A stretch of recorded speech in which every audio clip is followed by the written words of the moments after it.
All right, today is day 9 of training camp recap.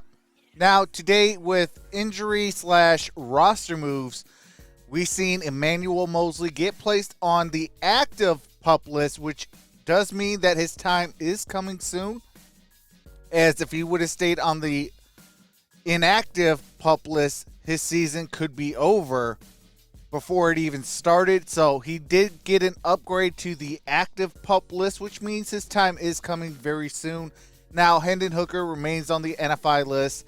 Lions did waive Derek Deese Jr. and Shane Zylstra on Tuesday. Replacing them are tight end Daniel Helms and tight end Daryl Daniels. Now, Penei Sewell and Sam Laporta was back at practice today, but Ife Melifonwu was not. Same with Frank Ragnow. Now, Frank, his was more of baby on the way more than injury, and also we seen late in practice Trinity Benson was carted off the field today with an injury near the end of practice. So prayers up to Trinity and his entire family. Godspeed recovery. Hate to see injuries, especially when the card is out, but my prayers go out to you.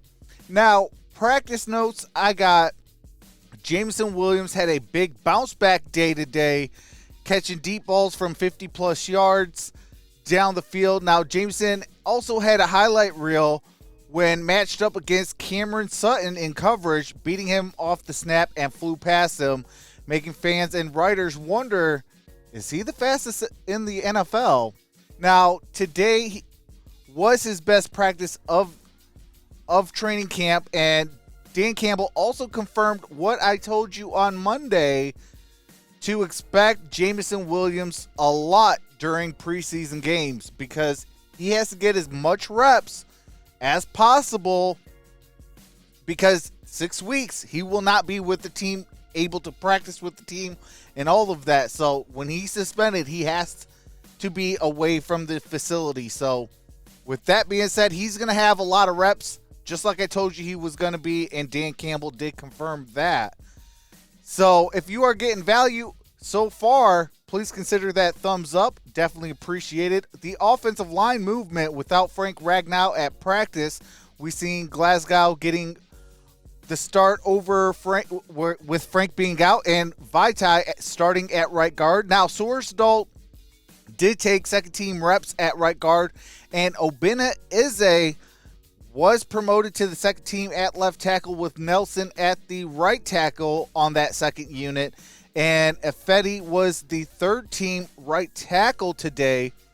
Now, with the wide receivers, so with William St. Brown, Reynolds, Raymond, and Marvin Jones Jr., we saw Denzel Mims and Dylan Drummond splitting time between the first and second team, making a real competition between those two. And they did back off a little bit on Antoine Green a little today. So kind of a little like, what are they doing kind of thing, but also they are trying to see who is the best player available. So when that rotation comes in, everybody's kind of knowing what's going on. So I'm not too worried about that just yet, but, something to kind of consider. Now, the tight end movement, with all the injuries that we've had, the waivers that we've had, the Lions did march out Sam Laporta, who was back at practice, Brock Wright, and James Mitchell in that order all throughout team drills today. And on the defense, Brian Branch makes the start in the slot. C.J. Gardner-Johnson shifted to safety, and Kirby Joseph and Tracy Walker rotated between the two on the first and second teams, which, like I said earlier, was without Ifeatu Melifonwu. Now, Branch is going to make the Detroit Lions a PBU city, which is a pass breakup city, because earlier in camp we've heard that the D-line was getting their hands up. The linebackers were getting their hands up on the football. Now you're hearing that the secondary, led by Brian Branch, and today was a culmination of all three levels doing just that. From Aiden Hutchinson to Derek Barnes to Alex Anzalone, Savion Smith had two pass breakups today. One covering J-Mo, the other versus Drummond. Stephen Gilmore got praises as well for his pass breakup. And Maurice Alexander, and then Jerry Jacobs, not only he didn't need a pass breakup, he forced a fumble today. So, I mean, that defense is flying. That defense is rotating and going on the fly. Love to see it. And if you are getting value still up to this point, please consider clicking that subscribe button. Definitely appreciated. And Julian Okwara, the man, the mystery, the what are you doing, Julian Okwara. Now, Julian got to be more consistent quickly when Eric Glenn spoke to the media, called Julian out for just that, and also praised him for being too talented, but his consistency had always hindered him. And Coach Campbell also had the same thing to say about Julian. So Julian is on the chopping block, but can he show consistency from now till cut time to try and make that 53-man roster? And with the kicking battle, both Patterson and Romo went 2 for 3. Patterson missed a 48-yarder, while Romo missed a 44-yarder. This battle, like I told you before, and will continue to say as these kicking battles continue, that this will be decided during preseason games. Now, in the situational drills to end practice, situation 1, there was 2 of them today. Situation number 1 was they started at their own 44-yard line with 6 seconds left and 1 timeout. Now, the goal was to get in range. Now, Jared Goff did throw to St. Brown over the middle for a 17-yard gain, setting up a 57-yard field goal attempt for Patterson, which he easily made, kicking even though he was not known for a strong leg. Now, Sudfeld had that same opportunity as well, while Sudfeld targeted Jamison Williams, with Savion registering that pass breakup that I mentioned earlier.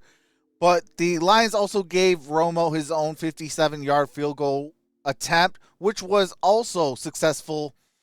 And with the second situation, it was at the own 48-yard line with 13 seconds left, no timeouts. Now, Goff takes a deep shot to Jahmyr Gibbs on a wheel route, but it was overthrown, and the defense shifted to prevent Goff on his second attempt. That went to Amon-Ra St. Brown, but it was a quick catch and out of bounds for an 8-yard gain. It was well short of what they needed, but it did force Riley Patterson to kick a 61-yard field goal, which was on target, but was well short. Now, with the second unit in that same situation, Nate Sudfeld was trying to get James Mitchell over the middle, but Barnes, as I stated earlier, had his pass breakup, and then Romo kind of had his own shot at a 61-yard field goal by the Detroit Lions that granted him that. But he also missed, but it was wide right, and that was the end of practice for today. But a lot of good, a lot of bad, a lot of cleanup still left to do as we are getting closer to for August 11th against the New York Giants. So let me know your thoughts in the comment section below. Are you concerned? Are you worried? Are you happy? Let me know how you're feeling as training camp continues. But with that being said, y'all already know what to do. We are trying to grow this community. As of right now, we are 29 away from that illustrious 1,000. Hopefully we can get there with the help of you. And with that being said, appreciate each and every single one of you. I will see you in the next video, because grit don't quit. One pride, baby. Peace. Man, camp is still getting hot, and tomorrow I will be there.